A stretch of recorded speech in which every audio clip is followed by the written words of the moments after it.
Voter list में जो गलतियां हैं उसको सुधार रही है और जिनको कोई ऑब्जेक्शन है 1 महीना का समय दिया गया है और ऑनलाइन भी वो कर सकते हैं। इससे ज़्यादा पारदर्शिता क्या हो सकती है। कहने का मतलब कि भारत का नागरिक, बिहार का नागरिक वोट दे और अपना नेता को चुने। इसके लिए हम लोग विशेष व्यवस्था कर रहे हैं इलेक्शन कमीशन के माध्यम से। और दूसरा लोग जो हल्ला कर रहे हैं इसका मतलब है कि वो गलत तरीके से चुनाव जीतते आ रहे हैं। उन्हीं लोगों पर भरोसा है, इसलिए उनका जमीन जो है पैर का खिसक रही है, इसलिए वो लोग माथा पीट रहे हैं। एनडीए में अगर वो दोनों आते हैं तो स्वागत होगा। से सहमत होकर के आते हैं, एक पीछे हैं, एक शेड्यूल कास्ट के हैं, तो हम तो निश्चित रूप में स्वागत करेंगे। और इससे कहना चाहेंगे कि तेजस्वी प्रसाद को और राहुल गांधी को सीख लेना चाहिए कि अभी चुपचाप जाकर के बैठें और SIR के विरोध में नहीं बोलें। मांझी जी उनको किस पार्टी में जाने की सलाह देंगे? अब ये अलग बात है, वो जहां भी रहें NDA फोल्ड में रहेंगे, उनका स्वागत करेंगे। सर, तेजस्वी ने कहा है कि नीतीश कुमार का यह अंतिम चुनाव है। हाँ। अब कहने को तो उन लोग कुछ भी बोल सकते हैं। उन लोगों का यही भाषा बोल करके तो जनता को बरगलाते रहे हैं, फिर बरगलाने का काम कर रहे हैं। लेकिन 2024 में बिहार की जनता उनके बातों में नहीं बरगलाने वाली है और NDA की सरकार बनेगी। उन लोगों का सुफला साफ होगा।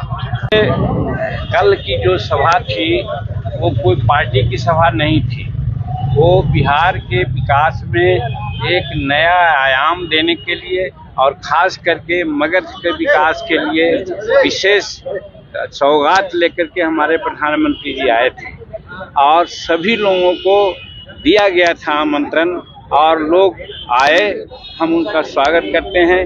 लेकिन इसी बीच में कुछ बातें ऐसी चल रही है कि उनके पार्टी वाले लोग बड़ा नारुष्ट हैं और सोचते हैं कि वो NDA फोल्ड में चले गए। तो हम समझते हैं कि यदि सचमुच में वो NDA फोल्ड में हैं, जैसा कि आपको मालूम है कि नवादा के जो विधायक राजवल्लभ जी थे, उनकी पत्नी भी आई हुई थी और यहाँ रजौली के विधायक भी आए हुए थे, तो इससे साबित होता है कि एक तरफ राहुल गांधी और तेजस्वी प्रसाद क्या बात लेकर के समझे घूम रहे हैं और दूसरे तरफ उनके बातों से फ्रस्ट्रेट होकर के उनके विधायक NDA फोल्ड में आ रहे हैं। इसका मतलब है कि हम लोग समझते हैं कि जो राहुल गांधी और तेजस्वी प्रसाद आज मुद्दा लेकर चल रहे हैं वो कोई मुद्दा नहीं है, वो बेकार की बात बोल रहे हैं, क्योंकि उनको समझ में नहीं है।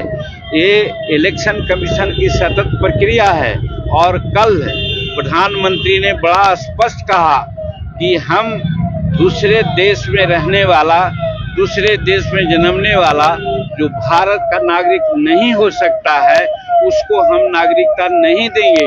वो हमारा भाग निर्वहन नहीं करेगा, वो हमारे बेटियों और बच्चों का नौकरी नहीं छीनेगा, उसको नहीं छीनने देंगे। इसके लिए जितना लोग हल्ला कर लें तो बहुत स्पष्ट है कि भाई जो मर गया है उसका नाम कट रहा है। जो बाहर के लोग हैं अभी आपने सुना होगा, आज पेपर में देखा है कि 2 पाकिस्तानी महिला यहाँ का वोटर लिस्ट में उनका नाम था। क्या वैसा होना चाहिए? ये तो स्पष्ट हो रहा है कि आज